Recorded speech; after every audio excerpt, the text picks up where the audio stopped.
let me go on with Wagner. Catherine Clement, in her book on women dying in opera, was therefore right, I think.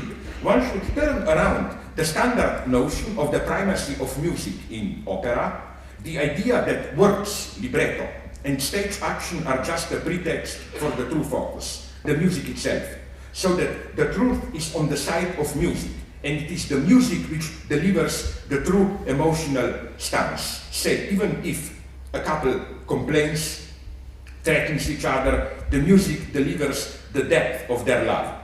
You know, that's the classical scene, for example, in many Mozarts. The couple fights, but the music says, oh, don't take this fight seriously, love has already won. But I think with Wagner, it's the opposite that is true, if you really approach his operas closely. It's not that the music is the truth, it's that the music is some kind of emotional, phantasmatic envelope whose function is to render palpable the bitter message delivered by words and action, women getting killed or abandoned, and so on and so on.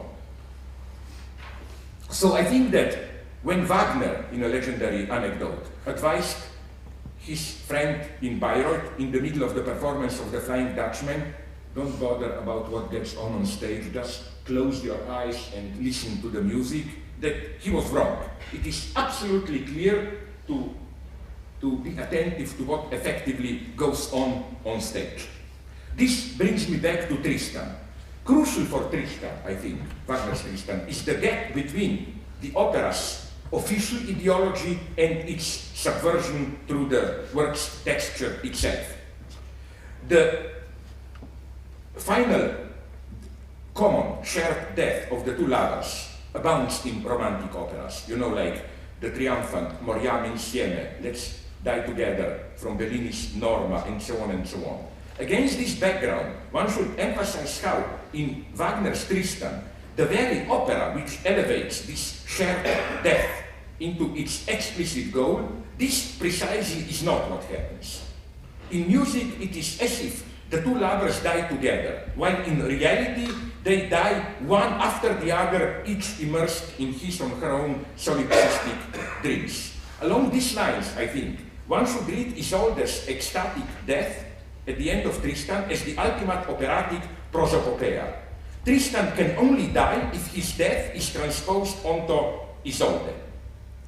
I think that that's the deadlock of Tristan.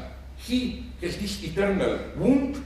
He wants to die in a blissful way. The only way to die for him is to imagine, to hallucinate another person through whom literally he will die. So again, you see here my point. The story undermines the very myth rendered by music. The story tells, basically, the myth of this shared ecstatic death is male fantasy. Male fantasy in which the woman joining you to die, her present is simply staged. But now I want to focus on Wagner's Ring of the Nibelungs, because I claim that a special place belongs, nonetheless this is almost an exception, to the finale of The Twilight of Gods, the biggest of them all, like, to put it in Iraqi terms of Saddam, the mother of all opera finales. It is not only that, as is well known, Wagner oscillated between different works, libretto, for the finale. Even the final version of the opera has, in a way, two finales. Already, Siegfried's death and the following Trauer March, tragic march, it's, in a way, a finale. And then we get Brünnhilde's suicide, self-immolation, which is the real finale. You know, that would have been another, I wonder if you would agree, interesting point to search for this ambiguous moment in many operas with two finales. Like, there is a trace of the same with Mozart's Don Giovanni, you know. The true emotional finale is Don Giovanni swallowed by, and then Adorno, for example, but I think he was wrong, proposed simply to stage the opera without the very last scene, which moves into more easy mode of just the different persons who were duped by Don Giovanni, telling their plans and so on and so on. A more radical example, and I've written about it, is, if you know a little bit about opera, Puccini's Turandot. I was always shocked at how, isn't it clearly, again, sorry to treat you as my subject, supposed to know if you would agree, that tragic, beautiful death of the slave Liu. That's the emotional finale, and it's something obscene in it, how I expected in the normal narrative that the prince was the idiot who is the hero, Kala for what, not the guy. He should have said, my God, I truly loved you. No, he said, okay, she's dead, now let's turn again to Tura. There is something absolutely obscene. That's for me already the true end. No wonder Puccini didn't finish it. It's as if something was, I really think that this is one of those miracles where he died at the right moment. As if he knew that finishing the opera would have been alive. Because you know, okay, in a way, I'm not too sad for his relatively early death, because, you know what was the last letter message he wrote before dying? A telegram to Mussolini congratulating him for squashing that last rebellion against in 24 or when there was the last time that some kind of parliamentary opposition, there was an uncanny moment, it was not clear if Mussolini will lose or not, and there it came, all great names, Pirandello and so on, including Puccini telegrammed Mussolini, no? Okay, that's another story, let me go on. So, finding an appropriate conclusion for the Nibelung cycle caused Wagner immense difficulty. His ideas for the end changed several times as his political and philosophical views evolved. The story of these changes is well known. In the first written project, the Nibelung myth as sketch for a drama from 1848, Siegfried and Brünnhilde rise as specters above Siegfried's funeral fire to Valhalla to cleanse Wotan of his crime, and Wotan, you know, Odin, the supreme god, and to redeem the gods. There is no suggestion here that gods are to be destroyed, that there will be a twilight of gods.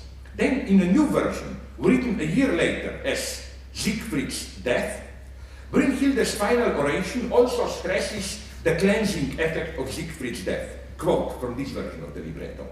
Here then, not here like with your ears, here then, you mighty gods, your guilt is abolished. The hero takes it upon himself. The Nibelung's slavery is at an end, and Alberich shall again be free. This ring I give to you, wise sisters of the watery deeps. Melt it down and keep it free from harm. So this is almost a kind of a supreme ending rendered possible by Siegfried's sacrifice. Everything ends well, the gods re-establish their authority, washed off this violent origins of power, the Rhine maidens get their gold, and so on and so on. In 1851, Wagner then, as we should know, developed the story backwards, adding a vast prequel consisting of the events staged in Rheingold and Valkyrie, and extending the role of Wotan, supreme god, who is now the central figure. In the new ending, gods achieve redemption, but only in their death. Here is how Brünnhilde's final speech reads now. Fade away in bliss before the deed of man, Siegfried. The hero you created. I proclaim to you freedom from fear through blessed redemption in death. Next version, written a year later, shows the traces of Wagner's passionate debates with Bakunin, the anarchist, as well as of his study of Ludwig Feuerbach. In it, Bakunin's notion of purifying role of violence, of radical destruction, which clears the field for a new beginning, is combined with two basic insights of Feuerbach. Gods are the construction of human minds, and sexual love of a couple has primacy over all other human endeavors. In this Feuerbachian ending, Brünnhilde proclaims the destruction of the gods and their replacement with a human society ruled by love. Quote, not goods or gold, not glittering gods, not house nor hall, not splendid displays, not broken bonds of treacherous treaties, not arrogant customs adamant law, blissful in gladness and sorrow, love alone, shall endure, end of quote. But again, in 1856, Wagner rewrote the ending under the influence of his discovery of Schopenhauer and of the reading of Buddhist texts. This Schopenhauerian ending, which focuses on resignation at the illusory nature of human existence and on self-overcoming through the negation of the will, found its most concise expression in the following new lines for Brünnhilde. Quote, "Were I no more to fare to Valhalla's fortress, do you know whither I fare? I depart," it's kind of a vulgarized New Age rewriting of some guy who superficially read some introductions, post-edition introductions to Buddhism. "I depart from the home of desire. I flee forever the home of delusion. The open gates of eternal becoming I close behind me now. To the holiest chosen land, free from desire and delusion, the goal of the world's migration, redeemed from incarnation, the enlightened woman now goes. The blessed end of all things eternal. Do you know how I attained it?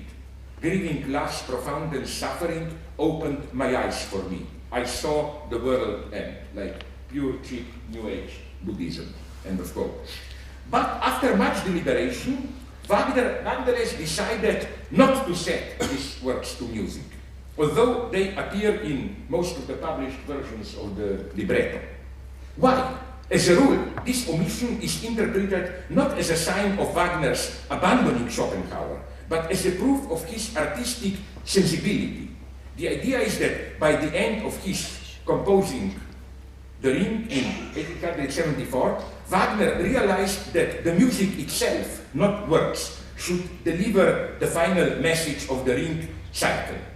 Again, the idea is that it would be a little bit vulgar, tautological, that this inner piece, blah blah, is already rendered by the music.